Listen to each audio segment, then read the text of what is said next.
In this first lesson, you will learn the chessboard, its notation, and you'll familiarize with the pieces. This is the chessboard. It has 64 squares, arranged in 8 rows, called ranks, from 1 to 8, and 8 columns, called files, from A to H. To reference a square, you use its file and rank. The white king stands on square E1. Where's the black king? On E8, of course. The king is your most important piece, and you have to protect it. The king can move one square in any direction, like this. This is the queen. It's the most powerful piece. The queen's start position is next to the king. The white queen is positioned on a light square, and the black queen is positioned on a dark one. The queen can move in straight lines or diagonally any number of squares as long as its path is not blocked by another piece. The white king is now attacked by the black queen. It's in check. A king is not captured, but it must get away from check. If it can't, it's checkmate. The player loses the game.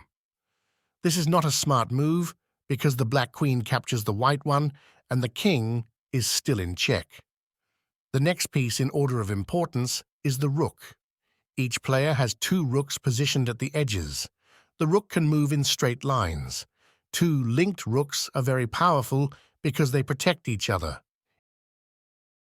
Each side also has 2 bishops placed at the beginning next to the king and queen.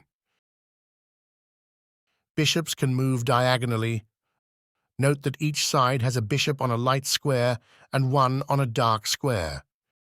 Bishop is only able to control either light or dark squares, but not both. Next to rooks, we have 2 knights. They are very interesting because instead of sliding like the other pieces, they can jump over pieces in an L shape, 2 squares in one direction, 1 square laterally. See?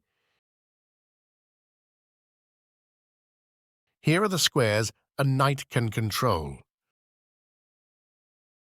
So this is how knights move and capture. The final piece type is the humble pawn. Each side starts with 8 pawns on the 2nd and 7th rank. The pawn can only move forward. The first time a pawn is moved, it can move 1 or 2 squares. Player's choice. Afterwards, it can only move 1 square forward. The pawn captures diagonally to the left or right. But if a pawn tries to make a 2-square initial move to evade capture by an opponent's pawn, it will be captured as if it only made a 1-square move. This rule is called en passant take. We'll cover it again in another lesson. So you may think that pawns are pretty weak and useless. But if a pawn manages to travel across the board to the opponent's first rank, it gets promoted to queen, or any other piece. By the way, it's checkmate.